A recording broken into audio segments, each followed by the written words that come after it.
தெய்வத்தாலாகாதேனினும் முயற்சிதன் மெய்வருத்த கூலி தரும்.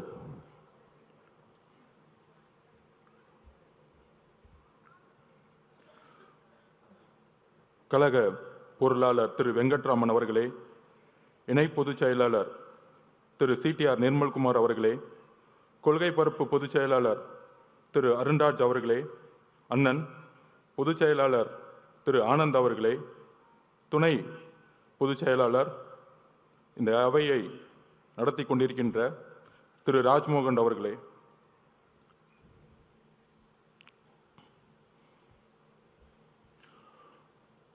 40வது நாள், முதல் 16 நாள் அவதூறுகள், பொய் பிரச்சாரங்கள், துரோகங்கள், சூழ்ச்சினா என்னன்னே தெரியாத நம்மளுடைய கட்சி 30 வருஷமா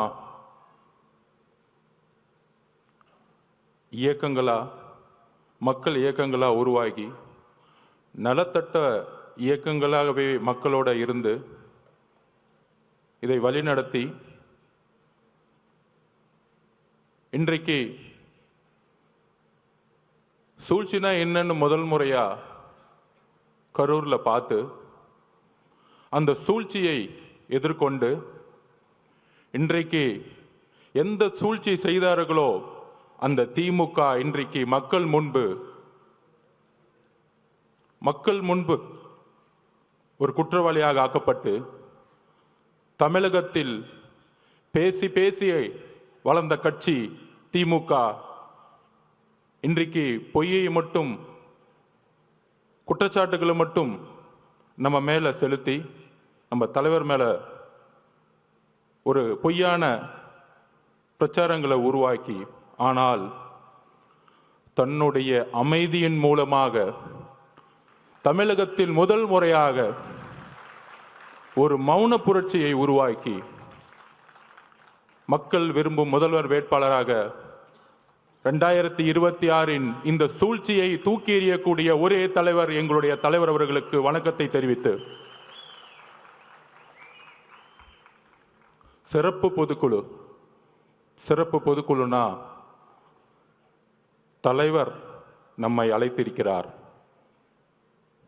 பொதுவாக எப்பொழுதும் பொதுக்குழுவை தலைவருடைய அனுமதியுடன் நம்மளுடைய பொதுச்செயலர் அண்ணன் அவர்கள் கூப்பிடுவார். ஆனால் இன்றைக்கு தலைவர் அவர்கள் நம்மை இந்த தமிழகத்திற்கு தாவைக்க முடங்கியது, தாவைக்கவுடைய மாவட்ட செயலாளர்கள் கைது செய்யப்பட்டார்கள், பொதுச் செயலாளர் ஓடிவிட்டார், நிர்மல்குமார் ஓடிவிட்டார். யாரு ஓடுனது? உங்க அப்பா கைது செய்யும் பொழுதும் நீங்க ஓடுனீங்களே, அப்படியா ஓடணும்? நாங்க கலைஞர் கைது செய்யப்படும் பொழுது யார் ஓடினார்? திமுக வரலாறு தெரியுமா? கலைஞர் கைது செய்யப்படும் சொந்த மகன் ஓடினார். வரலாறு பத்தி பேச ஆரம்பிச்சு தாங்க மாட்டீங்க. டிவி கேட்க வரலாறு தெரியாமல்ல, எங்களுக்கு மக்கள் இயக்கமாகவும் இருக்கும் தெரியும், உங்களை சூழ்ச்சிகளை சுப்ரீம் கோர்ட்ல போய் தூக்கி எறியவும் தெரியும்.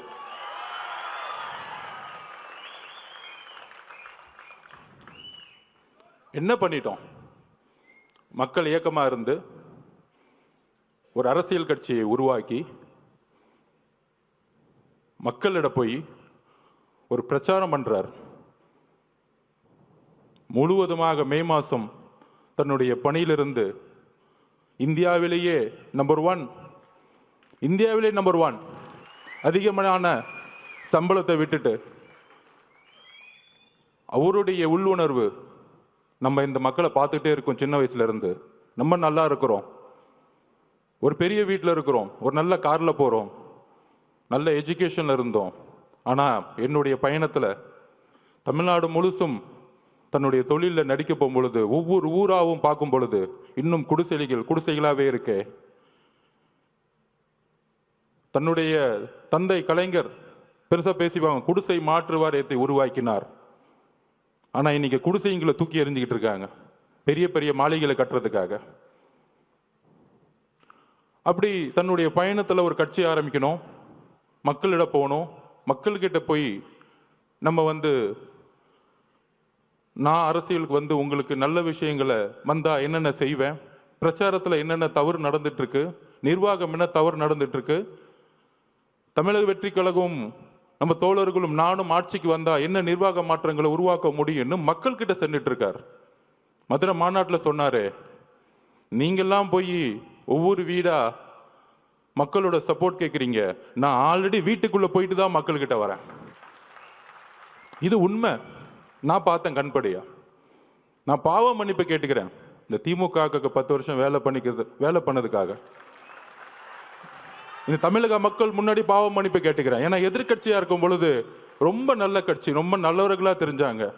ஏன் நம்ம தலைவரை எலெக்ஷன் அன்னைக்கு கருப்பு சிவப்பு சைக்கிளோட உங்களுக்கு ஆதரவு கொடுக்குறேன்னு சொன்னாரு. உங்களுக்கெல்லாம் நன்றி உணர்வு இல்லை. என்ன நன்றி இருக்கு? அரசியல்ல ஒருத்தர் அழிக்கிறதுக்கு இவ்வளோ பெரிய குற்றச்சாட்டுகளா சொல்ல முடியும்? மதுரை மாநாடு முடிஞ்சவன தலைவர் சொன்னார், மக்களை சந்திக்க வரேன் அப்படின்னு. மக்களை சந்திக்க வரேன் மதுரை மாநாடு முடிஞ்சு சொல்லும் போது எல்லா கட்சி தலைவர்கள் மாதிரி நம்மளும் ஒரு வண்டியை எடுத்துட்டு ஃபர்ஸ்ட் திருச்சி போகணும்.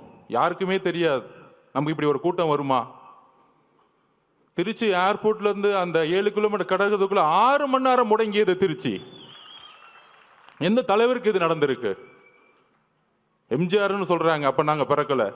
ஒவ்வொரு சீனியர் லீடர்ஸும் சொல்றாங்க எம்ஜிஆர் இருக்கும்போது தான் இப்படி இருந்துச்சு, எம்ஜிஆர் இப்படி தான் இருக்கும்போது இருந்துச்சுன்னு.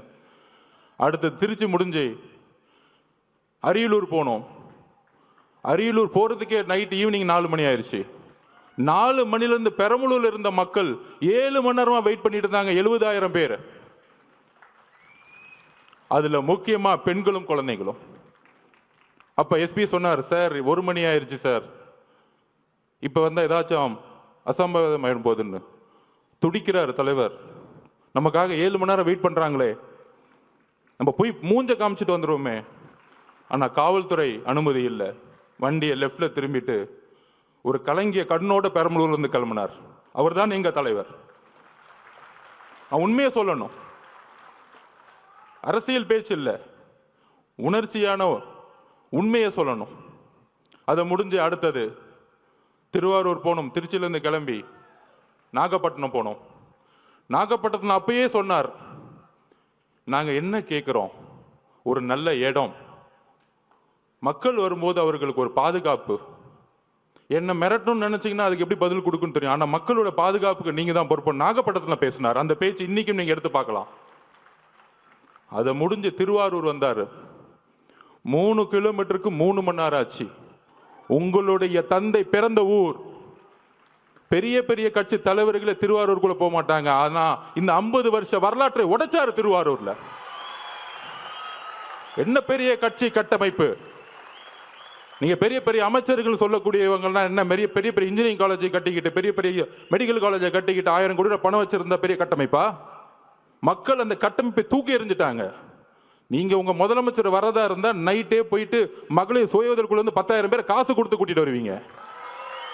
உங்க துணை முதலமைச்சர் வந்தாருன்னா, கோயம்புத்தூர்ல வந்தாருன்னா, போக்குவரத்து துறையில இருந்து பஸ்ஸை கூட்டிட்டு வந்து மக்களை கூட்டிட்டு வந்துட்டு இருக்கீங்க. நாங்க மக்களை அப்படி கூட்டிட்டு வந்தோமா? எங்க தலைவரை பார்க்க வரல. தலைவர் இன்னைக்கு தமிழகத்திற்கு ஒரே நம்பிக்கை, அன்போட மக்கள் வந்துகிட்டு இருக்காங்க. அதை கூட உங்களுக்கு புரியல. ஏடிஜிபி சொல்றாரு, டேவிட்சன் சார், இல்ல அவங்க 10,000 பேர் தான் சொன்னாங்க. இப்ப மதி சார்ட்ட கேட்டு பாருங்க, நிர்வாகிகள் 10,000 பேர் தான் சொல்ல முடியும் ஒரு கட்சி. மக்கள் எவ்வளவு பேர் வராங்கன்னு தெரியாது. உங்களுக்கு தெரியாது. திருவாரூர்ல எவ்வளவு கூட்டம் வந்துச்சு, நாகப்பட்டினத்துல எவ்வளவு கூட்டம் வந்துச்சு, திருச்சியில எவ்வளவு கூட்டம் வந்துச்சு, அரியலூர்ல எவ்வளவு கூட்டம் வந்துச்சு உங்களுக்கு தெரியாது. தெரியலன்னா உள்துறை அமைச்சர் ரிசைன் பண்ணிட்டு போங்க. அப்புறம் ஏன் முதலமைச்சரா இருக்கீங்க? மக்களோட பாதுகாப்புக்கு உங்களுக்கு கொடுக்கறதுக்கு தைரியம் இல்லைன்னா ஏன் ரிசைன் பண்ணிட்டு போயிடுங்க. இப்பயே நாங்க 41 உறவுகளை இழந்திருக்கோம். எங்களுக்கு தெரியும் அந்த வழி. எங்களோட குடும்பம் ஒட்டுமொத்த மாவட்ட செயலாளர் மதி மேல தவறுன்னு சொன்னா அப்புறம் எதுக்கு முதலமைச்சர் ஒருத்தர் இருக்கீங்க? ஒரு இன்டெலிஜென்ஸ் எதுக்கு இருக்கு? ஆதவர்ஜனா சாப்பிட்டாரா தூங்குறாரா பாக்குறதுக்கா, இல்ல தலைவர் வீட்டு விட்டு வெளியே வந்தாரா பாக்குறதுக்கா இன்டெலிஜென்ஸ் இருக்கு? ஒட்டுமொத்த காவல்துறையும் செயல் இழந்திருக்கு இன்னைக்கு. அதுல ஒருத்தர் நமக்கு அட்வைஸ் சொல்றாங்க, கரூர் மோசமான ஏரியான்னு உங்களுக்கு தெரியாதா? அந்த செந்தில் பாலாஜி ஒரு ரவுடி பையன் உங்களுக்கு தெரியாதா? 6 மாசம் இருங்கடா. யாரு ரவுடி, யார் அதிகாரப்படும் தெரியும்டா உங்களுக்கு? யாருக்கிட்ட 30 நாள் அண்ணன் அமைதியா இருக்கான்னு பார்த்துட்டு இருக்கீங்களா? அந்த எண்ணத்துக்கு நான் ஒரு பதில் சொல்றேன். நேத்து கோவை மாவட்டத்தில் நம்மளோட சகோதரி மிகப்பெரிய பாலியல் பலாத்காரத்துக்கு உட்படும் பொழுது தவறு நடந்துச்சுன்னு எல்லாம் போராட்டம் பண்றாங்க. கோயம்புத்தூர்ல போராட்டம் பண்றாங்க. அதுக்கு உடனே திமுக ஆதரவாளர்கள் அந்த பொண்ணு ஏன் 11 மணிக்கு அங்க போச்சு? அறிவு இல்லையாடா திமுக காரங்களுக்கு? அறிவு இல்லை? நீங்க எல்லாம் பெண் குழந்தைங்க பெற்றிருக்கீங்களா இல்லையா?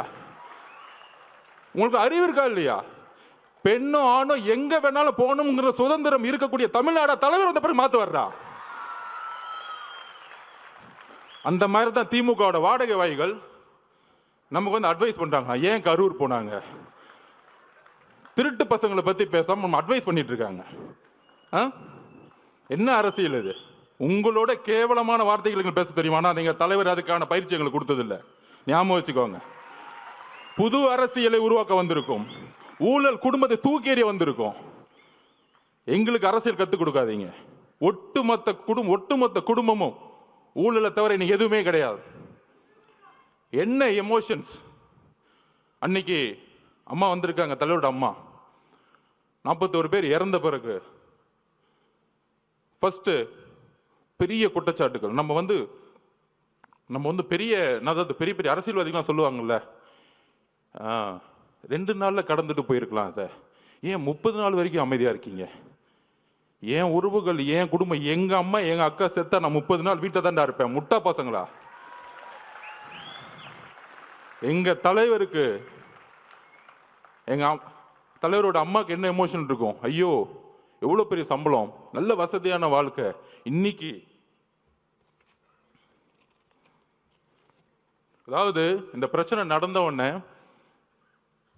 அன்னைக்கு நைட்டு தலைவர் போன அடுத்த செகண்ட், அதாவது உங்களுக்கு தெரியும், நம்ம பார்த்திபன் அண்ணன் மதியண்ணனுக்கும் தெரியும், எந்த இடத்துலையுமே இல்லாத ஒரு வரவேற்பு கரூர்ல இருந்துச்சு. பார்த்திபன் கூட இருக்கார், மதிய சார் பார்க்குறோம். அந்த பாலத்துக்குள்ள வரும் பொழுது அவ்வளோ போலீஸ் வந்து வரவேற்று ரோப் பிடிக்கிறாங்க. கரெக்டாக அந்த 2 கிலோமீட்டர் கூட்டிகிட்டு போயிட்டு அந்த இடத்துல பஸ்ஸை நிற்க வைக்கிறாங்க. பஸ்ஸை நிற்க வச்சு தலைவரை எந்திரிச்சு பேச சொல்கிறாங்க. காவல்துறை மேலே எங்களுக்கு நம்பிக்கை இல்லைன்னா சூழ்ச்சியே தெரியாத எங்கள் தலைவர் காவல்துறைக்கு நன்றி சொல்லுவாரா? நான் கேட்குறேன், காவல்துறைக்கு நன்றி சொல்லுவாரா? எங்களுக்கு சூழ்ச்சி தெரியல, நான் ஒத்துக்கிறேன். சூழ்ச்சியா இருக்கிறது தான் அனுபவ அரசியலா? உண்மையில அந்த அனுபவ அரசியல் எங்களுக்கு வேண்டாம். நாங்கள் உண்மையாவே இருந்துட்டு போறோம் மக்கள்கிட்ட. என் தலைவர் அப்படிதான், இங்க இருக்க ஒவ்வொருத்தரும் அப்படிதான். நல்லது செஞ்சு மட்டும்தான் இந்த கட்சிக்கு வந்திருக்கோம். ரவுடித்தனம் பண்ணி 1000 கோடி ரூபாய் காசு அடிச்சு வெளியில ஒன்று பேசுறது, டிவியில் ஒன்று பேசுறது, உடனே முதலமைச்சர் அந்த அடுத்த நாள் 2 நாள் கழிச்சு, அதாவது அன்னைக்கு நைட்டு நடந்துச்சுன்னு தெரியும். நானும் பொதுச்செயலாளர் நிர்மல்குமார் எல்லாரும் போயிட்டு கரூருக்கு வெளியே நிற்கிறோம். தலைவர் போன அடுத்த செகண்ட் உங்களுக்கு தெரிஞ்சிருக்கும், மதியானம் தெரிஞ்சிருக்கும், மிகப்பெரிய லத்திச்சாச்சு அடிக்கிறாங்க. போற இடம் டிவிக்காவுடைய துண்டு போட்ட இடம் அடின்னு அடிச்சாங்க. இது தெரியுமா ஊடகங்களுக்கு? இல்லை, ஊடகங்கள் தெரிஞ்ச வாய் தெரிஞ்சு பேச மாட்டாங்க. என்ன அடின்னா மரண அடி. ஒருத்தரும் டிவிக்காவுடைய துண்டோ சட்டையோ இல்லை, ஒரு நீங்க இளைஞராக இருந்தீங்கன்னா அந்த கருவிலே நிற்க முடியாது. நாங்கள் வெளியே வந்துட்டு பாடலில் நிற்கிறோம். மேலே நிர்வாகத்தில் இருந்து கூப்பிட்டா இல்லை வராதிங்க, இல்லை நம்ம ஒரு 500 பேரோட போனால் திருப்பி ஒரு கலவரன்னு ஒரு சுச்சுவேஷன் உருவாக்குவாங்க. அப்போ நம்மளுடைய டாக்டர் பிரபுலாம் போய் ஹாஸ்பிட்டலில் உள்ளே இருக்கிறாங்க. அங்கேருந்து நாங்கள் ஃபோன் பண்ணி கேட்டுட்ருக்கோம், என்ன ஆச்சு, இத்தனை பேர் இறந்துட்டாங்களா? அங்கேருந்து தகவல் வருது, பெரிய பெரிய ஜட்ஜஸ் இன்னைக்கு போட்டிருக்காங்க, கரூரில் மெடிக்கல் ஹாஸ்பிட்டலில் சரியான உபகரணங்களே கிடையாதுன்னு ரிப்போர்ட் வருது. ஏன் பக்கத்தில் பிரைவேட் ஹாஸ்பிட்டல்லாம் சேர்க்கலை? அப்போ தாவேக்க கட்சிக்காரங்க ஹாஸ்பிட்டல் பக்கமே வரக்கூடாது, அங்கேயே வெளியேறுங்க. இவங்கெல்லாம் ஓட்டாங்க, தலைவர் ஓட்டார். யாரா ஓடுனது? வந்தா நீங்க என்ன பண்ணுவீங்க எங்களுக்கு தெரியாது. 75 வருஷம் கழிச்சு உங்களுக்கு சூழ்ச்சி என்னன்னு தெரியாது. எம்ஜிஆரையும் ஜெயலலிதாவையும் சூழ்ச்சி பண்ணி என்ன பண்ணீங்கன்னு எங்களுக்கு தெரியாது. இதே மாதிரி தான் 97 கோர்ட் ஆர்டர் வாங்கி ஜெயலலிதா அரெஸ்ட் பண்ணிட்டாங்க. அப்ப என்ன தெரியுமா வந்து ஆர்குமெண்ட், பேச்சுவார்த்தை அரசியல் விட்டே போயிடுமா? இவங்களுக்கு எப்படின்னா இந்த ஒரு குடும்பம் மட்டும்தான் அடுத்த 100 வருஷத்துக்கு வேற யார் ஏத்து வந்தாலும் தூக்கி எறிஞ்சிருது. இன்னைக்கு பெரிய பெரிய பார்த்தீங்கன்னா 30 நாள் தெரியும், பெரிய பெரிய சினிமா ஸ்டார்ஸ் உலக நாயகங்களுக்கெல்லாம் போய் ரெட் ஜெயினில் சைன் போட்டு சினிமாவுக்கு போயிட்டாங்க. எங்கள் தலைவர் நினச்சிருந்தா இதே ரெட் ஜெயின் 500 கூட சம்பளம் வாங்கிட்டு என்னமோ பண்ணுங்கன்னு சொல்லிட்டு போயிருப்பார். ஏன்னா தூக்கி எறிக்கு தானே வந்திருக்காரு உங்களை, அந்த கோபம் தானே உங்களுக்கு. யாருமே எத்து கேட்கக்கூடாது. நான் சொன்னோம்ல, பிறப்பார்வத்தில் முதலமைச்சர் கூடாது. என்ன பிரச்சனைனா அதான் நெப்போ கிட்ஸ். இந்த நேபாளத்தில் புரட்சி வந்து யார் யாரெல்லாம் வந்து பக்கா ஷூட்டிங்கு. அதுக்கு அடுத்தது வந்தாரு பாருங்க மகேஷ் பொய்யாமொழி. மக்கள் எங்க உண்மை தெரிஞ்சிச்சுன்னா இந்த 2 பேரை பார்த்தே உண்மையை கண்டுபிடிச்சிட்டாங்க. இன்னைக்கு எங்க தலைவர் மேல நைட் ஃபுல்லா விமர்சனம், அவர் ஓட்டாரு ஓட்டாரு ஓட்டாரு அப்படின்னு. அந்த 2 பேர் கேமரா வேணுங்கன்னே கொண்டு வந்து வர வச்சு, அங்கே நில்லுங்க, கேமரா நில்லுங்க, நாங்கள் 2 பேர் நிற்கிறோம். ஒருத்தன் அப்படியே கையை பிடிச்சி நெளிகிறான். சாரி தப்பா பேசாதீங்க, உரிமையில பேசிட்டு நெளிகிறாரு. அடுத்தது நம்ம மகேஷ் பொய்யாமொழி. அதாவதுங்க நமக்கு வந்து ஒரு வீட்டில், இப்போ எங்கள் அம்மாவை நான் சின்ன வயசில் இழந்துட்டேன். நம்ம உறவுகள் அம்மாவும் அக்காவும் குட்டி குட்டி குழந்தைங்க இருக்கும்போது முதல் வாய் வார்த்தையே வராது. நாங்கள் அப்படிதான் நிற்கிறோம் எல்லாருமே. பொதுச் செயலாளர் என்னன்னு தெரியாமல் அப்படியே மயங்க நிலையில் நிற்கிறார் பொதுச் செயலாளர். நாங்கள் அப்படியே நிற்கிறோம். இதுக்கப்புறம் அரசியல், நம்ம மேலே குற்றச்சாட்டுகள் எதுவுமே அடுத்த 48 மணி நேரத்துக்கு எங்களுக்கு எதுவுமே தெரியல. அதுக்கப்புறம் தான் என்ன நடக்குதுன்னு டிவியில் பார்க்க ஆரம்பிக்கிறோம். இதுதான் உள் உணர்வு. அப்போ தலைவருடைய உணர்வு எப்படி இருக்கும்? அமைதியாக போய். தலைவரோட அம்மாவோட உணர்வு எப்படி இருக்கும்? ஐயோ, இந்த முரசொலியில் இவங்க பண்ணுற உண்மை என்னன்னு தெரியும். முதலமைச்சர் என்ன பண்ணாரு? அடுத்த 2 நாள் கழிச்சு இதில் வந்து எந்த கட்சி தலைவரும் தன்னுடைய கட்சியை வந்து இறக்குறதுக்கெல்லாம் நினைக்க மாட்டாங்க சொன்னாரா இல்லையா? நல்ல புள்ள மாதிரி. ஆனால் முரசொலியில் சொல்கிறாங்க, தாவேகா கொல்லும் நீதி வெல்லும், 41 உயிர்களை கொன்ற விஜய். இப்போ தெரியுதா திமுகவுடைய நிலைப்பாடு என்னன்னு தெரியுதா? இதே முரசொலியில். அப்போ இவங்களோட நோக்கம் என்ன? 77க்கு அப்புறம் எம்ஜிஆரை ட்ரை பண்ணாங்க, அம்மா ஜெயலலிதா மடத்தை ட்ரை பண்ணாங்க. அதுக்கப்புறம் யாரை இவங்களை எதுக்கு வந்தாலும் ஏன் காமராஜரே பொய்யா சொல்லி தூக்கி எறிஞ்சாங்க. ஆனால் அந்த சூழ்ச்சியை ரொம்ப அமைதியாக இருந்து, இது அரசியல் சாணக்கியத்தல்ல, தன்னுடைய உண்மை உணர்வு, அந்த மக்கள்கிட்ட இருக்கிற உணர்வு. அந்த என்ன உணர்வுனா, தலைவருடைய அம்மா என்ன நினைப்பாங்க? ஐயோ, குழந்தைக்கு இப்படி ஆயிடுச்சு, இப்படி பொய் சொல்றாங்களே, சூழ்ச்சி பண்றாங்க அப்படின்னு சொல்லும் பொழுது, இதே உணர்வை தான் அவருடைய அமைதி தமிழ்நாட்டிற்கு ஒட்டுமொத்த தாய் குலமும் ஒரே மாதிரி நினைச்சிருக்காங்க. தலைவரோட அம்மா மட்டும் அப்படி நினைக்கல. அதனால தான் இவங்க மாட்டிக்கிட்டாங்க. அன்னைக்கு நைட் இவர் நடிக்க அந்த பிரச்சனையிலையும் கண்டிஷனை ஃபாலோ பண்ணுங்கன்னா ஆக்டிங் போட. ஆனா நீங்க இதுல மகேஷ் பொய்யாமொழி மட்டும் பார்த்துருப்பீங்க. இன்னொரு நெப்போ கிட்ட ஒன்று வரும் காலையில் துபாயில இருந்து கிளம்பி.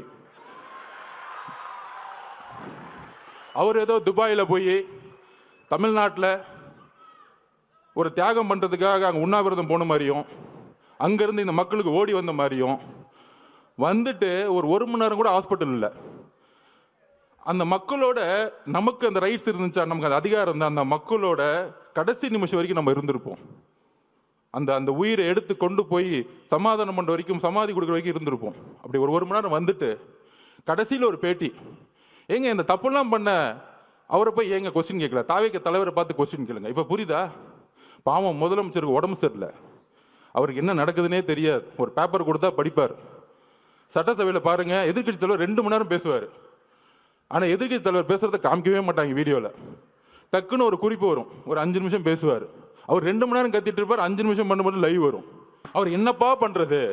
இஸ்லாமிய சமூகமும் சரி, கிறிஸ்தவ சமூகமும் சரி, பெண்களும் சரி, இளைஞர்களும் சரி, அவர் பிரச்சாரம் போகும்போது எல்லா கூட்டமாக வராது. அது எப்படி நிப்பாட்டுறது? இவ்வளோதான் இவங்களோட நெரேட்டிவ், இவ்வளோதான் இவங்க சிந்தனை. அப்போ என்ன பண்ணணும்? அவர்கிட்ட என்ன பலம் இருக்கு? பெரிய பொருளாதார பலம் இருக்கா? இல்லை. சரி, இவர் மிரட்ட முடியுமா? உன் குடும்பத்தை அதை பண்ணிடுவேன் இதை பண்ணிடுவேன், மிரட்ட முடியாது. பெரிய பெரிய நடிகர்கள்லாம் இன்னைக்கு மிரட்டி ரெட் ஜெயினில் சைன் போட வச்சுட்டாங்க. உங்களுக்கு யாருன்னு தெரியும், அவங்க பேரை சொல்ல வேணாம். அவங்க இப்போ நமக்கு எதிராக பேசிக்கிட்டு இருக்காங்க. 5 வருஷத்துக்கு முன்னாடி மாற்றம் அப்படின்னு சொன்னவங்களாம் இப்போ இந்த பக்கம் போய், ஐயா நீ தான் ஏன் எனக்கு சைன் அப் போடு, நான் ஒரு படத்தை நடிக்கிறேன்னு படத்துக்கு போயிட்டாங்க. அன்னைக்கு எப்படி நைட்டு நடிச்சாங்களோ, வாழ்க்கை முழுசும் நடிச்சு நம்பர் 1 ஆனவருக்கு நடிக்கவே தெரியாதவங்க வந்து நடிச்சாங்கன்னா இவருக்கு தெரியாதா தலைவருக்கு? அப்படி அன்னைக்கு நைட்டு மாட்டி முதலமைச்சர் அப்படி வந்து அடுத்த நாள் அறிக்கை. முதலமைச்சர் மட்டும் இல்லை, ஹோம் செக்ரட்டரி கோர்ட்டில் கேஸ் ஃபைல் பண்ணுறாங்க. கோர்ட்டில் கேஸ் ஃபைல் பண்ணி எக்ஸ்பார்ட்டி ஆர்டர். தாவேக்க கிடையாது, யாருமே கிடையாது, திமுகவே கேஸ் போடுமா, திமுகவுடைய அரசு வக்கீலே ஆர்குமெண்ட் பண்ணுவாராம். அதுக்கப்புறம் நான் எதுவும் சொல்ல முடியாது, ஒரு ஜட்ஜ்மெண்ட் வருது. அன்னைக்கு தலைவர் கூப்பிட்டார் இமீடியட்டா, தோழர்களே இவங்களுடைய சதி சூழ்ச்சி, கரூருடைய சூழ்ச்சிகள் நம்ம ஒட்டுமொத்த கட்சியும் அழிக்கிறதுக்கான வேலையை செய்ய ஆரம்பிச்சிட்டாங்க. அதில் துரைமுருகன் பேசுறாரு, யார் கட்சியோட பொதுச் செயலாளர். ஒரு நம்பர் கமிஷன் விசாரிக்கும், விசாரிச்சுட்டு உண்மை இருந்தா தலைவர் விஜய் மேல வந்து நடவடிக்கை எடுப்போம், நாங்க அதுக்கெல்லாம் பயப்பட மாட்டோம். இவங்க சூழ்ச்சி எங்க வந்துச்சுன்னு பாத்தீங்களா? இவங்களே கமிஷன் போடுவாங்களாம், இவங்களே காவல்துறையை போட்டு விசாரிப்பாங்களாம், திருடனும் அவனே, உள்ள வச்சுக்கிறனும் அவனே, அவனே நியாயம் வருவானாம். இதுதான் இவங்க பஞ்சாயத்து. அதிகாரம், அதிகார மமதை. அப்போதான் சொன்னார், ஒரே ஒரு மீட்டிங், சுப்ரீம் கோர்ட் போங்க, நம்ம நியாயம் ஜெயிக்கும்னு சொன்னார். ஃபர்ஸ்ட் நம்பிக்கை கொடுத்தது அவர் தான். இந்த சும்மா சொல்றாங்க பாருங்க, இவர் ஆலோசனை கொடுக்கிறாரு, அவ்வளவு ஆலோசனை கிடைக்கிறாரு, எல்லாத்தையும் பார்த்து தான் வந்திருக்காரு. அவருக்கு எந்த ஆலோசனையும் தேவையில்லை. அவர் சொன்னா செய்யறதுக்கு இங்க இருக்கவங்க எல்லாரும் இருக்கிறோம், 1.5 கோடி பேர் இருக்கும் சொல்ற செய்யறதுக்கு. எங்களுக்கு அவரை பத்தி உங்களுக்கு தெரியாது, அதிகமா பேச மாட்டார். தலைவர் விஜய் அவர்கள் தான் செயல். நீ பேசி பேசி அழிஞ்சுக்கிட்டு இருக்க, அவர் செயல்ல வந்து ஜெயிச்சுட்டு போயிட்டே இருப்பார்.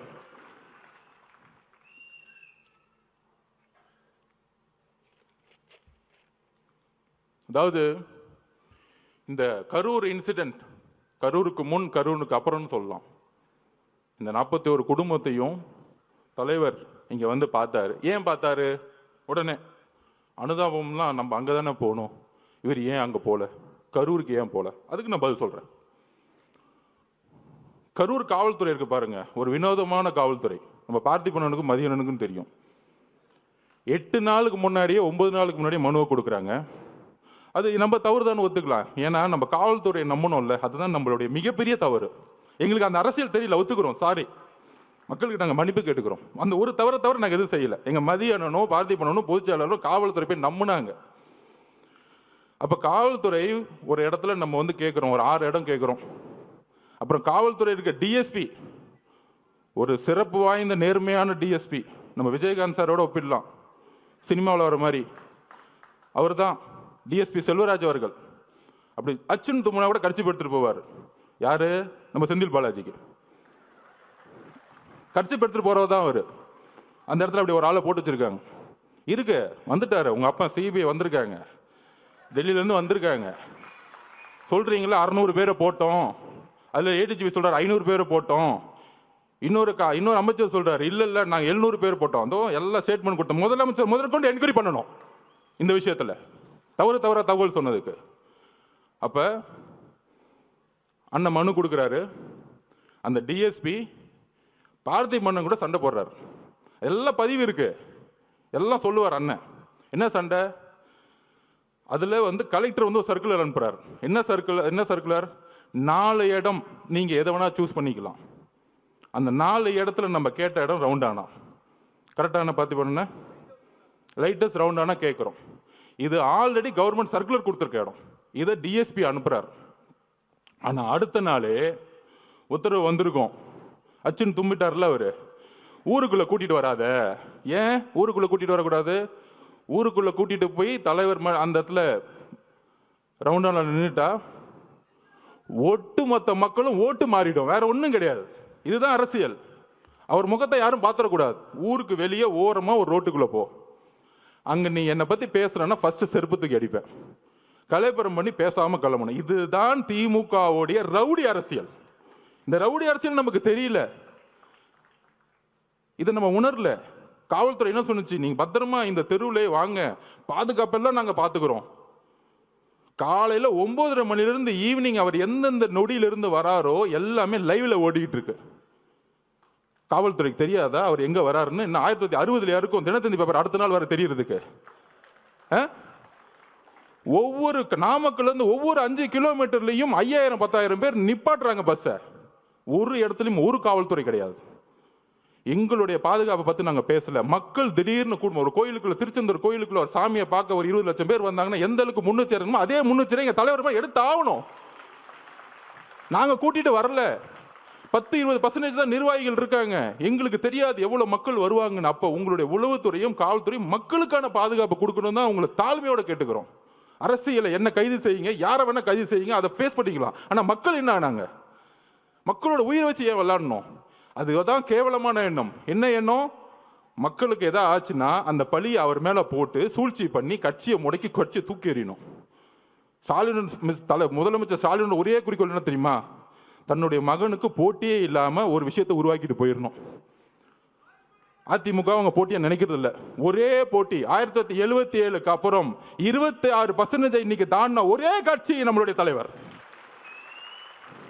சும்மா டிவிக்கு எப்போ பார்த்தாலும் ஒரு பெரிய டிவி சேனல் ஒரு சேனலை முடக்கிட்டாங்க. நம்ம சகோதரர் சொன்ன புதிய தலைமுறை அவர்கிட்ட நான் பேசும்போது என்ன சொன்னாங்க, ஏன் லைவ் போடுறோம்னா ஒவ்வொரு சனிக்கிழமை அன்னைக்கும் நம்பர் 1 சேனலில் 1,20,00,000 பேர் பார்க்குறாங்க. நம்பர் 2 புதிய தலைமுறை 80 லட்சம் பேர் பார்க்குறாங்க. அவங்க ஆட்டோமேட்டிக்காக மக்கள் எங்கே இருக்குமோ அங்கே தான் சேனல் இருக்கும். அப்போ மக்களுடைய சந்திப்பு, மக்களுடைய கமிட்மெண்ட் எங்கே இருக்குன்னா தலைவர்கிட்ட இருக்கு. ஒரு மாற்றம் வராதா? ஒரு உண்மையான ஒரு ஒருத்தர் மாட்டா. அவர் திருட மாட்டாருப்பா. ஏன் திருட மாட்டாரு? அவர் தான்ப்பா பெரிய சம்பளத்தை விட்டுட்டே வராரு. இவங்க என்ன திருட்டு பசங்க, இந்த படுபாவிங்க. இத்தனை நாளாக நாங்கள் வேற ஆள் இல்லை. இதெல்லாம் ஊரில் ஒரு சாதாரண ஒரு பாட்டி பேசுகிறாங்க. உங்களுக்கு தெரியும், ஐயோ அங்கே நேரு இருக்கார், எப்படி ஜெயிப்பார்? 2011 உன் நேருலேருந்து எல்லாம் தூக்கி எறிஞ்சாங்க மக்கள். என்ன பேசிட்டு இருக்கீங்க? என்ன அரசியல் எங்களுக்கு தெரியாது. ஐகுமோரில் ஒரு பெரிய மினிஸ்டர் தூக்கி எறிஞ்சாங்க, ஒரு சைக்கிள் கடைக்கார வச்சு ஜெயிச்சாங்க. அதுதான் தமிழக வெற்றி கழகம். நீ உன் கட்டமைப்புலாம் தூக்கி எறிவார். உன் பொதுச் செயலாளர் தூங்க முடியாமல் எந்திரிக்காம, அதுக்கு ஏன் பொதுச் செயலர் எவ்வளோ மேட்ரு? ஏன் பொதுச் செயலர் பார்த்து நீ மீம்ஸ் போட்டுட்டு இருக்க? எந்திரிச்சு ஒரு வாக்கிங் பண்ண சொல்ல உன் பொதுச் செயலாளரை. சட்டசபையில் உட்காந்து கிண்டல் பண்ணிக்கிட்டு கேலி பண்ணிக்கிட்டு எதிர்கட்சிகளை என்ன அவை நாடா, ஒரு அவை நாவடக்கம் கூட தெரியாம சட்டசபையை கேலி பொருளாக்கிக்கிட்டு எப்ப பார்த்தாலும் சட்டசபைக்கு போனா ஐயா உதயநிதி வாழ்க, ஐயா உதயநிதி. என்ன தியாகி அவரு? சட்டசபையா என்ன பண்ணிட்டு இருக்கீங்க? இது கேள்வி கேட்டா போதும், என் மேல ஒரு எஃப்ஐஆர். நான் புரட்சியை உருவாக்கிட்டேனா? ஆமா, எல்லாம் ஊர்ல இருந்து எல்லாம் ஆம்ஸ் இறக்கி நடு ரோட்ல நின்று துப்பாக்கி எடுத்து சுட்டுட்டு இருக்கோம். இதுக்கு ஒரு எஃப்ஐஆர், இதுக்கு ஒரு மிரட்டல். அதுல துரைமுருகன் நாங்க என்ன நடக்கணும், தைரியம் இருந்தா கை வைங்கடா, என் தலைவரை பார்த்துருவோம். தைரியம் இருந்தா கை வைங்கடா. என்ன அதிகாரம் இருந்தா, போலீஸ் இருந்தா, தைரியம் இருந்தா முதல் வீட்டுக்குள்ள போயிடுங்க. நான் கேட்கிறேன், ஒட்டுமொத்த காலேஜில் இருக்க இளைஞர்களும் உங்க வீடு தேடி வருவாங்க, ஞாபகம் வச்சுக்கோங்க. ஆயுத எழுத்து படம் பார்த்திருக்கீங்களா? பெரிய ரவுடி எழுத்து நிற்பாங்க. அந்த படத்துல மணிரத்னம் சார் எழுதியிருப்பாரு, இளைஞர் புரட்சி. அந்த புரட்சி தான் 26ல் உருவாகிட்டு இருக்கு. நீ காசை கொடுத்து கூட்டிட்டு வருவ. அதுக்கு நான் உதாரணம் சொல்லிடுறேன். நாமக்கல்ல இருந்து கரூர் வந்துட்டு இருக்காரு அண்ணன், நான் உள்ள இருக்கிறேன். அதுக்கு முன்னாடி ஒரு பெரிய காலேஜ் இருக்கு மேடம், மதியானம் என்ன நடந்தது? குமாரசாமி காலேஜ்ல இருந்து 5000 ஸ்டூடெண்ட்ஸ் ஓடி வருவாங்க. நான் 2 கிலோமீட்டர் பார்க்குறேன். அண்ணன் பார்க்குறாரு, என்னப்பா அங்கேருந்து ஒரு கூட்டம் ஓடி விட்டது, என்னப்பா அது அப்படிங்கிற. ஒட்டுமொத்த காலேஜும் ஓடி வராங்க. அதில் ஃபோன் வேறு எடுத்துகிட்டு வராங்க, கத்தி எடுத்துகிட்டு வரும்போது ஃபோன் எடுத்துகிட்டு வந்துட்டு இருக்காங்க. அதில் நண்பர்களே, இதுதான் மிகப்பெரிய விஷயம். அதில் 5000 பேர்த்துல 3000 போது பெண்கள் ஓடி வராங்க. இதுதான் அரசியல் மாற்றம். நீ சொல்ற நேரு, வேலு, செந்தில் பாலாஜி தூக்கி எறிஞ்சிட்டு இளைஞர்கள் போயிட்டே இருப்பாங்க. ஞாபகம் வச்சுக்கோங்க. காவல்துறையை பார்த்து பயப்படுற நினைச்சிட்டு இருக்கீங்களா? எங்களுக்கு எந்த பயமும் இல்லை. நாங்க ஒரே ஒரு கோரிக்கை தான் மக்கள் முன்னாடி வைக்கிறோம். மக்கள் பாதுகாப்புக்கு காவல்துறை தான் பொறுப்பு. எங்கள் பாதுகாப்பு, என் மேல எஃப்ஐஆர் போடுங்க, எங்க பொதுச் செயலாளர் அரெஸ்ட் பண்ணி உள்ள வைங்க, நாங்க எதிர்கொள்ளுக்குவோம், சுப்ரீம் கோர்ட்டு கூட போய்க்குவோம். எங்களுடைய ஒரே ஒரு தொண்டை மேல கை வைங்க, சுப்ரீம் கோர்ட்ல இருந்து ஆர்டர் வரும். நாங்க இப்ப சொல்றோம், எங்களுக்கு நீதித்துறை மீது, நீங்க நீதித்துறை வச்சு அரசியல் பண்ணினா எங்களுக்கு நீதித்துறையில என்ன, எங்களுக்கு சீனியர்ஸ் இருக்காங்க. எங்க கட்சி உட்கார்ந்து சாதாரண கட்சி நினைச்சுக்காதீங்க, எங்களுக்கும் தெரியும் அரசியல். ஆனால் மக்கள் பாதுகாப்பு, அந்த பாதுகாப்புக்கு நீங்கள் தான் முதல். இப்ப கூட எஸ்ஓபி போட்டோம், நம்ம நிர்மல்குமார் அவர்கள், நம்ம சட்டத்துறை போட்டோம் ஹைகோர்ட்ல நம்ம கேஸ் ஃபைல் பண்ணியிருக்கோம். எப்படி எல்லா கட்சிகளுக்கும் சமமா ஒரு ரூல்ஸ் அண்ட் ரெகுலேஷன் உருவாக்குங்க. நமக்கு மட்டும் ஒரு நாளுக்கு முன்னாடி தருவாங்க. ஆனால் திமுக மட்டும் தன்னுடைய புள்ள ரோட் ஷோ போகலாம், அவர் ரோட் ஷோ போகலாம். அது எனக்கு புரியல. எல்லாம் ரோட் ஷோன்னா சாதாரணமாக நினச்சிக்கிறாங்க. ரோட் ஷோன்னா மக்கள் இருக்கணும். வெறும் ரோட்டில் போகிற ரோட் ஷோ கிடையாது. உதயநிதியில் ரோட் ஷோ போயிட்டு இருக்காரு. அது நம்ம பசங்க மீம்ஸ் எடுத்து போட்டுட்டு இருக்காங்க. வெறும் ரோட்டில் அப்படி கை கும்பிட்டு லெஃப்ட்லேயும் ஆளை காணும், ரைட்லேயும் ஆளை காணும். யாரை பார்த்து இந்த பூனை வந்து சூடு போட்டுக்குமே புளியை பார்த்து, எப்போ பார்த்தாலும் நம்ம தலைவர் பண்ணுறதையே பார்த்து பண்ணுறது. அவர் ஏர்போர்ட்டு இறங்குனா கூட்டம் வருதுன்னா மக்கள் வராங்க, உடனே இவங்களும் ஏர்போர்ட் விட்டுனா கூட்டம் வரணும். நம்ம உதயநிதி போறாருன்னா ரோட்டில் போடுறாருன்னா ரோட் சைடு லெஃப்ட் ரைட்டு பார்க்குறாரு, எவனுமே மதிக்கல. இப்போ கூட நேற்று கூட பாருங்க, வெள்ளூரில் வாக்கிங் போயிட்டு இருக்காரு. யாரா ஓடி வந்து பார்க்காங்க, எங்க தலைவர் வெள்ளூரில் வாக்கிங் போட்டோம், அன்னைக்கு வெள்ளூரை முடங்கி போயிடும். என்ன பேசுறீங்க நீங்க? உங்களுக்கு தான் தெரிஞ்ச அரசியல். திமுகனா கொள்கை, கொள்கை, நாங்க தான் கொள்கை, எங்களுக்கு தான் கொள்கை தெரியும். நான் ஒத்துக்கிறேன். 1967 அண்ணா உருவாக்கும் போது நாங்களும் அண்ணா வழியில் இருக்கவங்க தான். அண்ணாவோட கொள்கையை நாங்கள் வந்து கடைபிடிக்கிறோம், தலைவர் கடைபிடிக்கிறாரு. அண்ணாவோட கொள்கை என்ன? பெரிய திராவிடன் 4 மணி நேரம் பேசுவான். எல்லோரும் சமமா நினைக்கிறது தான் அண்ணாவோட கொள்கை. எங்க தலைவர்கிட்ட பேசி பாருங்க 1 hour. இங்க இருக்கிற பிஎல்ஏ நம்பர் 1 தான், பொதுச் செயலாளர் 1 தான். அங்க ஒரே ஒரு டிஸ்கிரிமினேஷன் வந்து தூக்கி போட்டு போயிட்டே இருப்பார். எல்லாரும் சமமா இருங்க. அப்ப அண்ணாவோட குறிக்கோள் என்ன? சாதியை பார்த்து அவர் அரசியல் பண்ணல, மதத்தை பார்த்து அரசியல் பண்ணல, பணத்தை பார்த்து அரசியல் பண்ணல, ஊழலுக்காக அவர் வரல. இதுக்கு மேல என்னப்பா கொள்கை வேணும் எங்க தலைவருக்கு? சொல்லுங்க. நீ 10 மணி நேரம் மேடை போட்டு பேசுற வாழ்க்கையில கடைபிடிச்சிட்டு போயிட்டே இருக்கிறார். நீ மேடை போட்டு எதுவும் கடைபிடிக்க மாட்டேன்னு எல்லாருக்கும் தெரியும். அதுக்கப்புறம் கலைஞர் வந்தார். நான் ஒத்துக்கிறேன், கலைஞர் மேலே பெரிய விமர்சனம் 2 விஷயம் இருக்கு. குடும்ப ஆட்சியும் ஊழலும், அதில் பெரிய விமர்சனம். இன்னொன்று சமூக நீதியை கொஞ்சம் உருவாக்குனாரு, அதில் எங்களுக்கு எந்த விதமான இல்லை. ஏன்னா தலைவருக்கு கலைஞரே பிடிக்கும், அதை கூட நாங்கள் ஒத்துக்கிறோம். இப்போ இருக்கிற ஸ்டாலின் திமுக இருக்கு, அவர் விமர்சனம் பண்ணி பிரோஜனம். அவருக்கு உடம்பு சரியில்லை, அவர் நடந்துக்கிட்டு இருக்காரு, ஆனால் சுற்றியில் என்ன நடக்குன்னு தெரியாது. கரூரில் பேட்டி கேட்குறாங்க, வந்தார், எழுப்பி விட்டாங்க. ஐயோ உங்கள் பையனுக்காக போங்க, அப்போ தான் பழியெல்லாம் தூக்கி விஜய் சார் மேலே போட முடியும், நீங்கள் தயவு செஞ்சு எந்திரிச்சு போங்கன்னு சொன்னா அவரும் வந்துட்டார். 5 வருஷமா எந்த சாவுக்கும் போலையாம். ஃபோனில் அஜித்குமார் கூப்பிட்டு அம்மா மன்னிச்சுக்கோமான்னு சொல்லுவாராம். ஆனால் தாவே மேலே குற்றம் சொன்னவன கிளம்புனாரு பாருங்க, சார்ட்டர் ஃப்ளைட் பிடிச்சி. அந்த சார்ட்டர் ஃப்ளைட்டை எப்போ புக் பண்ணாங்க, எப்படி வந்துச்சு, எப்படி நைட்டோட டேட்டாக கிளம்புனாருன்னா அடுத்து சிபிஐ கோர்ட்டில் வச்சுக்கலாம். அது அப்புறம் வச்சுக்குவோம். அதுக்கு தான் உச்சநீதிமன்ற நீதிபதி போட்டிருக்காங்களே, அவர் வரட்டும், பெரியவர் வரட்டும், அங்கே நம்ம முறையிடுவோம். அங்கே அப்போ அவருடைய குறிக்கோள் இன்னைக்கு வந்து ஸ்டாலின் திமுக என்ன தெரியுங்களா? ஒன்றுமே இல்லை. அவர் உடம்பு சரியில்லை, அமைதியாகிட்டாரு. சட்டசபையில் ஒரு பேப்பர் கொடுப்பாங்க, ஒரு மீடியா மீட்டிங்னு வச்சுக்குவாங்க, அவர் வந்து பேசுவார். இன்னொன்று கூட நம்ம பசங்க ட்ரோல் பண்ணாங்க, நம்ம பசங்க இருக்காங்களே ஜென்சி பசங்க, அடுத்த கேள்வி இவரே சொல்லுவார் மீடியாவில், அந்த கேள்வி தான் நான் பதில் சொல்கிறேன் அப்படின்னு. இதுதான் ஸ்டாலின் திமுக. ஆனால் அதை இயக்கக்கூடியவங்க 2 பேர், மருமக மக. எனக்கு அங்கே தெரியும் என்ன சிஸ்டம்னு எனக்கு தெரியும், நான் அடிக்க முடியும். உன் டிஎன்ஏ எனக்கு தெரியும், என்ன தப்பு பண்ணுவீங்கன்னு எனக்கு தெரியும். எம்ஜிஆருக்கு அப்புறம் அந்த கட்சியை தெரிஞ்ச ஒரு ஆள் நான் தான். உங்கள் டிஎன்ஏ, உங்கள் துரோகம் எல்லாம் எங்களுக்கு தெரியும். அப்போ அண்ணங்கிட்ட அப்பயே சொன்னானே, இதெல்லாம் பண்ணுவாங்க, இந்த சூழ்ச்சிக்கெல்லாம் பண்ணுவாங்க, சுப்ரீம் கோர்ட்டு நீங்கள் சொன்ன உடனே போயிடலான்னு. 16வது நாள் அமைதியாயிட்டோம். இன்னைக்கு ஸ்டாலின் சாரோடைய திமுக மகன் ஒரு லெவலில் இருப்பார், மருமகன் சீஃப் செக்ரட்டரி. தாவேக்காவை எப்படி அழிக்கணும், இதுதான் அஜெண்டா. அதுக்கு தான் பெண்ணு 20 கோடி. அந்த 27லிருந்து அந்த கோர்ட், சுப்ரீம் கோர்ட் ஓப்பன் ஆகிற டைம் 8 நாள். ஒன்று லீகல் ஃபைட், மீடியா நம்ம திறக்கவே முடியாது, எல்லாரும் கைது, மாவட்ட செயலர் கைது, எல்லாரும் ஓட விடு. அன்னைக்கு காலையில் நிர்மல்குமார் அவர்கள் உயர் நீதிமன்றத்தில் போய் மென்ஷன் பண்ணார். இன்னைக்கு 28ஆம் தேதி சண்டே மார்னிங் அறிவு சார் எல்லாரும் போய் ஐயா உயர் நீதிமன்றத்தில் போய் ஐயா தப்பு நடந்திருக்கு, போஸ்ட்மார்ட்டம் அவசரமாக பண்ணிக்கிட்டு இருக்காங்கன்னு ஒரு மனுவை கொடுக்குறாரு. அவர்கிட்ட பேசுகிறார் நிர்மல்குமார் அவர்கள். காலங்காலத்தில் நாங்களே வந்து தலைவர்கிட்ட சொல்லிட்டு அண்ணா தப்பு நடக்குதுன்னு நம்ம, ஆனால் அன்னைக்கு அந்த கேஸ் எடுக்கலை. உயர்நீதிமன்றம் வெக்கேஷன் கோர்ட்டில் ஆயிடுச்சு. எல்லா தகவலையும் சொன்னோம். அந்த ஒரு வாரம் நீதித்துறைக்கும் போக முடியல, மீடியாக்கிட்டையும் போக முடியல. ஏன் மீடியாட்ட போக கூட அவங்க மட்டும்தான் பேசுறது கேட்கணுமா? அதில் ஒருத்தர் மீச வச்சிருக்கலாம் பேசிட்டு இருப்பார், சட்டையை பிடிச்சி ஒன்று அடிக்கிறேன், வெளியே வந்து தொடரா பார்ப்போம். மீடியானா ஒட்டுமொத்த 2 கோடி மக்களோட உணர்வு நாங்கள் இருக்கிறோம், தைரியத்தை தொடுங்க பார்ப்போம். வேண்டாம், எங்களுக்கு அந்த அரசியல் தெரியாது, ரவுடி அரசியல், கேவலமா பேசக்கூடிய அந்த மாதிரி ஒருமையில் பேசக்கூடிய எங்களுக்கு தேவையில்லை. ஆனால் மக்களுடைய இறப்புக்கு இன்னும் எங்களுக்கு வழி இருக்கு. அந்த உணர்வு எங்களுக்கு இருக்கு. இப்போ எழுதில நாங்கள் பேசல, மனசுல இருந்து வருது. இந்த 40 நாள் என்ன பண்ணீங்க, எங்க மக்களுக்கு என்ன பண்ணீங்க? நான் சொன்னேன் பாருங்க, அதை விட்டுட்டேன். நம்ம செல்வராஜ் அப்படி அவங்கள போட்டு 25ஆம் தேதி இல்ல நீங்க இந்த இடத்துக்கு தான் போகணும், இல்லைன்னா கேன்சல், அவர்கிட்ட மிரட்டுறாரு பார்த்திபன்ட்ட. அதெல்லாம் இருக்கு, இந்த இடத்துக்கு மட்டும்தான் நீங்க வரணும், இல்லைன்னா இந்த இடமே கேன்சல். அப்ப திருப்பியும் ஒரு 2-3 நேரம் கழிச்சு ரொம்ப பக்குவமா பாசமா, பிரதர் நீங்க தயவு செஞ்சு ஒத்துக்குவாங்க, நாங்க பாதுகாப்பு கொடுக்குறோம் அப்படின்னு இறக்கப்பட்டு பேசின உடனே செல்வராஜோட பொய் வாக்குறுதிகளை நம்பி அதை சைன் போட்டுட்டாங்க. அதுல என்ன பொய்? 25ஆம் தேதி தான் அவங்க மனு கொடுத்தாங்க, நாங்கள் 26 ஒத்துக்கிட்டோம், 27 நடந்துருச்சு. 10 நாளாக கத்திரிட்டு இருக்காங்க மாவட்ட நிர்வாகம், எங்களுக்கு அந்த வேணாம், அந்த இடம் வேணாம், இடம் வேணாம். இப்போ தெரிஞ்ச அந்த சூழ்ச்சி.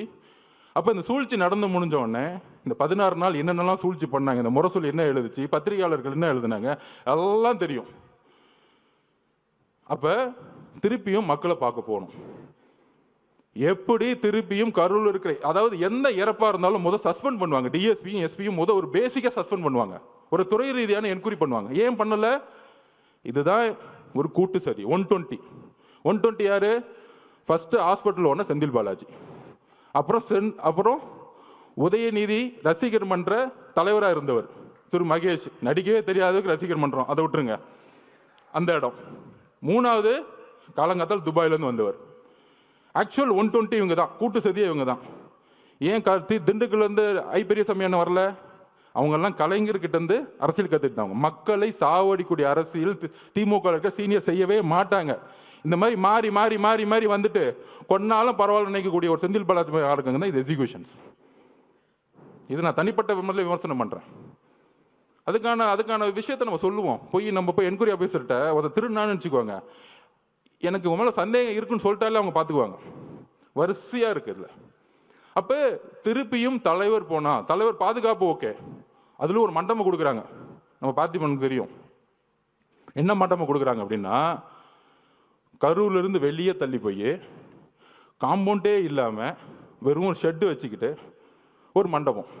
மித்த மண்டபம் எல்லாருமே பிரைவேட் மண்டபம்லாம் சொல்லி வச்ச மாதிரி, உங்களுக்கு தான் காவல்துறையே மண்டபம் கொடுக்குறாங்களே, எங்ககிட்ட நாங்கள் எப்படிங்க கொடுக்க முடியும்? ஆல்ரெடி எல்லாம் சொல்லிட்டாங்க, கிளியரன்ஸ்.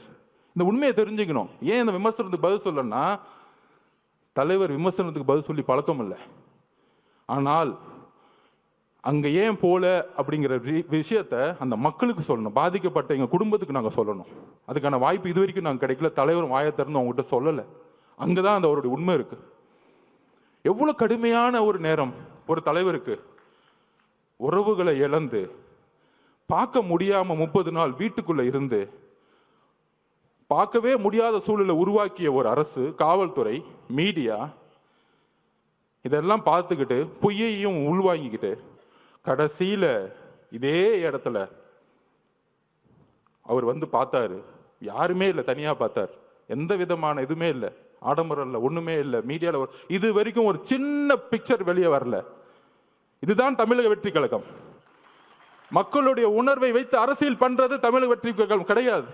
அவரை பார்த்துட்டு 10 நிமிஷம் சாப்பிடல, 9 மணிலேருந்து 6 மணி வரைக்கும் தன்னுடைய கண்ணீரை மட்டுமே அவங்க முன்னாடி நின்றுட்டு இருந்தார். ஒரு மிகப்பெரிய ஆளுமை, தமிழ்நாட்டின் மிகப்பெரிய எதிர்காலம், முதலமைச்சர், ஒரு மிகப்பெரிய நடிகர், திரையில மக்கள் கொண்டாடக்கூடியவர்.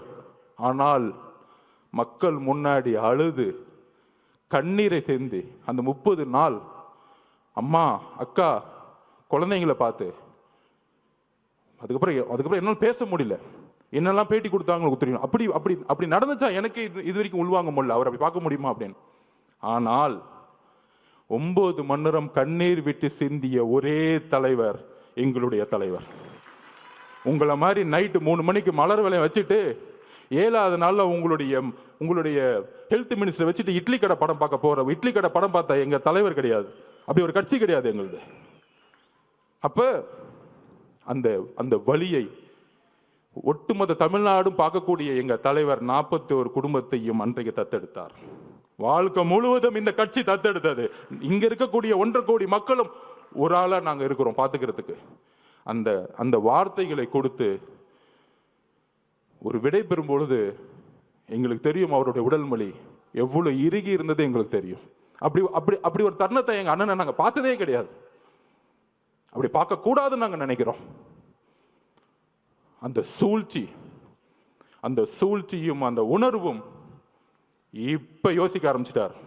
எந்த மக்களை நீங்க கை வச்சீங்களோ, பொதுவா அமைதிக்கு பின் புயல் வரும், இப்ப புயலுக்கு பின் அமைதி வரும்னு சொல்லுவாங்க. இப்ப ஒரு அமைதிக்கு பின் ஒரு புயல் வரப்போகுது, நீங்க பாப்பீங்க. ஏன் நிப்பாட்டினாங்க? ஏன்னா நம்ம 26% கிராஸ் பண்ணிட்டோம். தலைவரால இன்னும் தமிழ்நாடு முழுவதும் பிரச்சாரம் பண்ணும் பொழுது தனியாவே அவரால் ஜெயிக்க முடியும். இதுதான் உண்மை. எம்ஜிஆர் கட்சி திறக்கும் போது இவங்க கூட்டணி வருவாங்களா, அவங்க கூட்டணி வருவாங்களா நினைச்சு பார்க்கல. இதுல எதிர்கட்சிக்கு வேற நீங்கெல்லாம் வந்து இந்த கொடூரமான திமுக வந்து அழிக்கணும்னா நாங்க தான் ஒரு பெரிய கட்சி, எங்களோட சேர்ந்துக்குவாங்க. அங்க ஒரு மட்டம் தட்டுது. நம்ம இந்த தீய சக்தியை அழிக்கிறதுக்கு எம்ஜிஆர் உருவானார். அதுக்கப்புறம் அம்மையார் ஜெயலலிதா அவர்கள் அதை வந்து உருவாக்குனாங்க. அதுக்கப்புறம் ஒரே தலைவர், எங்களுடைய தலைவர் மட்டும்தான் இந்த தீய சக்தியை தூக்கி போட முடியும். அதுல நாங்க தெளிவா இருக்கிறோம். நண்பர்களே, ரீசெண்டா நம்ம இந்தியாவுடைய பெண்கள் அணி வெற்றி பெற்றதை பார்த்திருப்பீங்க. 83க்கு அப்புறம் 25, 83ல ஆண்கள் அணி ஜெயிச்சது கபில் தேவ் ஜெயிச்சாரு. அதுக்கப்புறம் பெண்கள் அணி ஜெயிச்சாங்க. அவங்க வெற்றி பெற்ற பிறகு சொன்ன வார்த்தைகளும் வழிகள் என்ன தெரியுமா? ஆண்கள் அணிய, இந்தியாவுடைய மென் டீம் வந்து எப்பயுமே இந்த உலகம் கொண்டாடும், இந்தியா கொண்டாடும். ஆனால் பெண்களை எங்களை வந்து கொண்டாடினது கிடையாது. இந்த ஒரு வெற்றி ஒட்டுமொத்த பெண்களுக்கும் கிடைத்த வெற்றின்னு சொன்னாங்க. அது மாதிரி 2026 எந்த மாதிரி காலகட்டத்தில் நம்ம இருக்கிறோம்? தன்னுடைய குடும்பத்தில் இருக்க மகனை முதலமைச்சராக மட்டுமே குறிக்கோள், வேற எந்த குறிக்கோளும் கிடையாது. கொள்கைன்னு சொன்னாங்களே, நான் சொன்ன மாதிரி தான். அண்ணா அவர்கள் 67ல் ஆரம்பிக்கும் பொழுது ஒரு கொள்கையாக ஒரு கட்சி ஆரம்பிச்சா திமுகவை. கலைஞர் கொஞ்சம் சமூக நீதியை பார்த்துக்கிட்டு குடும்பத்தையும் ஊழல் அமைச்சர்களையும் உருவாக்குனாரு. அதுக்கப்புறம் இன்னைக்கு இருக்க ஸ்டாலின் திமுக காந்தியை மட்டும்தான் ஃபாலோ பண்றாங்க. உடனே காங்கிரஸ்காரங்க தப்பா நினைச்ச கூடாது. என்னங்க எங்க தலைவரை வந்து திமுகவோட நோக்கி நீங்க கொண்டு போறீங்க அப்படின்னு சொல்றீங்க. உங்க கையில காசு இருந்தா ஒன்று எடுத்து வச்சுக்கோங்க. இந்த காந்தியை மட்டும்தான் அவங்க ஃபாலோ பண்றாங்க. இந்த காந்தி இல்லைன்னா இன்னைக்கு எந்த கவர்மெண்ட் ஆஃபீஸ்குள்ளேயும் போக முடியாது. நம்ம செந்தில் பாலாஜி அவர்களை திட்டுவோம், நேரு அவர்களை திட்டுவோம், பெரியசாமி அவர்களை திட்டுவோம், இந்த அமைச்சர்களை திட்டிக்கிட்டு இருப்போம். ஆனால் ஒட்டுமொத்த பணமும் ஒரு குடும்பத்துக்கு போய் மொத்தமாக சேர்ந்துக்கிட்டு இருக்கு. இதுதான் உங்களுடைய அரசியல். இந்த அரசியலை ஒழிக்கணும்னா ஒரே தலைவர், நேர்மையான, உறுதியான, தைரியமான, மக்களுடைய உணர்வை உணர்ந்து கொண்டு அவர் அடிக்கடி சொல்லுவார், அரசியல்னா என்னன்னு தெரியுமாங்க? மக்களோட உணர்வுல நம்ம வந்து இருக்கணும். இன்னைக்கு மக்கள்கிட்ட உணர்வுக்கு அப்பாற்பட்டு இருக்கிறவங்க தான் இன்னைக்கு இருக்க தலைவர்கள். அதனாலதான் நைட்டு மலர் வளையம் வைக்கிறது, அடுத்த நாள் கிளம்பிடுறது, 3வது நாள் ஒரு தலைவரை குற்றச்சாட்டு சொல்றது, அவங்களுடைய பொதுச் செயலர் எப்படி அரெஸ்ட் பண்ணலான்னு தேடுறது. இதுதான் அரசியல். இந்த அரசியலுக்கு அப்பாற்பட்டு நம்மளுடைய வெற்றி, டிவிகேவுடைய வெற்றி எப்படி இருக்கணும்னா, ஊழல் மட்டும் இல்லை. இன்னைக்கு வந்து தஞ்சாவூர்ல ஒரு விவசாயி நெல்லை உற்பத்தி பண்றதுக்கு 4 மாசம் சாவுறாங்க. ஆனா அந்த நெல்லை கொள்முதல் பண்றதுக்கு ஒரு ஊழல். தலைவர் அதை வந்து திருவாரூர்ல சொன்னார். அதுதான் இப்ப நடந்துச்சு. இந்த மாதிரி ஒவ்வொரு ஊர்ல போய் நடக்கக்கூடிய ஊழல்களை சொல்லக்கூடிய, அதை போய் மக்களுக்கு சேர்க்கக்கூடிய ஒரே தலைவர் நம்மளுடைய தலைவர். வரக்கூடிய 2026 வெற்றி நம்ம தலைவரை முதல்வராக்குவது மட்டும் இல்லை. அவர் ஏதோ முதலமைச்சர் ஆகணும், ஒரு பதவி வெறி இருக்கு, அதிகார வெறி இருக்கு, கிடையாது. ஒரு விவசாயிக்கு குறைந்தபட்ச கூலியை உருவாக்க வேண்டும். இன்னைக்கு நம்ம பேசிட்டு இருக்க நேரத்தில் மெரினா பீச்சில் தூய்மை பணியாளர்கள் போராட்டம் பண்ணிட்டு இருக்காங்க. ஆனால் இந்த முதல்வரும் துணை முதல்வர் என்ன பண்ணாங்கன்னா, அப்போ போராட்டம் நடந்துட்டு இருக்கும்போது அந்த குழு வந்து நம்மளை பார்த்தாங்க. போராட்டம் அவங்க கூலிக்காக போராட்டம் பண்ணிட்டு இருக்காங்க. இவங்க கூலி படமே பார்த்துட்டு இருக்காங்க. இப்போ தெரியுதா உணர்வு? தூய்மை பணியாளர்கள் கூலி கேட்டு போராட்டம் பண்ணிட்டு இருக்கும்போது கூலி படத்துக்கு ரிவ்யூ பண்ணிட்டு இருக்காங்க. இதுதான் உணர்வற்ற அரசியல். தமிழக வெற்றி கழகத்தில் இருக்க தோழர்களும் தலைவர்களும் கட்சிகளும் உணர்வுடன் மக்களோடு இருக்கிறோம். விவசாயிக்கு பிரச்சனைனா அதை மாற்றணும்னு சொல்லிட்டு நம்ம ஒரு அதிகாரத்துக்கு வரணும்னு நினைக்கிறோம். அந்த அதிகாரம் மக்களுக்கானதாக இருக்கட்டும், அந்த அதிகாரம் சமூக நீதிக்காக இருக்கட்டும், அந்த அதிகாரம் மத சார்பின்மைக்காக இருக்கட்டும், அந்த அதிகாரம் ஊழலுக்கு எதிரான இருக்கட்டும், வரக்கூடிய அரசு இளைஞர்களுக்காகவும் பெண்களுக்காகவும் பெண்கள் பாதுகாப்பு அரசாக நம்ம தலைவர் கொடுப்பார் என்ற உறுதியோடு உங்களுடன் பயணிக்கிறேன். நன்றி, வணக்கம்.